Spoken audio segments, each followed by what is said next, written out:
అందుకనే అక్కడ మంగళనాథ దేవాలయము కూడా ఉంది. మంగళుడు అంటే కుజుడు, కు జహ భూమికి పుట్టినవాడు. ఈ కోటాను కోట్ల సంవత్సరాలు భూమి తిరగటం వల్ల ఒక శకలము వెళ్ళి కుజుడుగా స్థిరమైపోయింది ఈ అనంత ఆకాశ అంతరిక్షములో.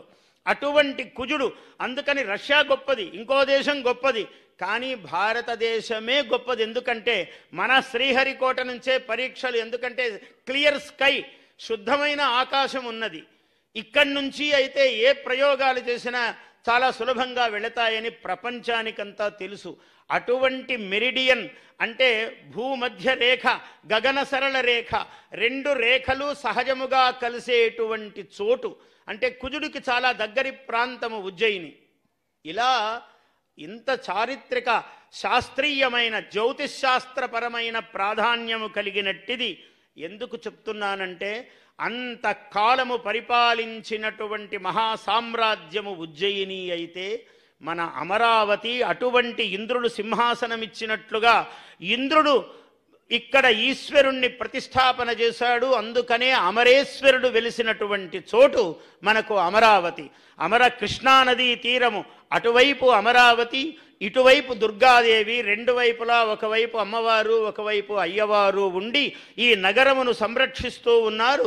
అందువల్ల ఇన్ని విషయాలు మనస్సులో ఉన్నాయో పరమేశ్వరుడు ఆయనకి ఏం భావనిచ్చాడో అమరావతి అని నిర్ణయం చేశారు. దాన్ని ఎవ్వరూ కదల్చలేరు. ఏమి చేసినా దాన్ని పక్కకు తీయలేకపోయారు, మనకు తెలుసు. దాన్ని ముట్టుకోలేరు ఎవరు కూడా. ఈ విశ్వావసునామ సంవత్సరములో అది ఒక విశ్వనగరము కావడానికి ఈ సంవత్సరము మళ్ళీ శ్రీకారము జరుగుతుంది. అంత అద్భుతమైన ప్రపంచంలో గొప్ప నగరం అవుతుంది. నేను ఇవాళ చెప్పలేదు, 8 ఏళ్ల క్రితం నేను ఒక చోట అరసవిల్లిలో శతావధానం చేస్తుంటే మన ముఖ్యమంత్రి గారు ఇలా నిర్ణయించారండి, అలా ఉంటుందన్నారు. ఇదొక మహా విశ్వనగరం అవుతుందండి అని 8 ఏళ్ల క్రితం చెప్పాను నేను. ఇవాళ నాకు ఇక్కడ అవకాశం వచ్చి మళ్ళీ వారి సమక్షంలో ఈ మాట చెప్పగలుగుతున్నాను. అంత గొప్ప మహానగరమునకు ఆయన శ్రీకారం చుట్టాడు. ఎందుకంటే ఆ ఇరుకుదారుల్లో ఇంద్రభవనాలు సృష్టించినటువంటి మహానుభావుడు కాబట్టి ఆయన చేతికి ఆ చలువ, కొన్ని చేతులకు కొన్ని ప్రత్యేకతలు ఉంటాయి. అలా ఆయనకు అటువంటి యోగం ఉన్న కారణము చేత ఈ అద్భుతమైనటువంటి మహానగరము ఈ సంవత్సరంలో విశేషంగా ఒక అద్భుతమైనటువంటి రూపాన్ని దిద్దుకోవడానికి రూపము ఏర్పడుతూ ఉన్నది.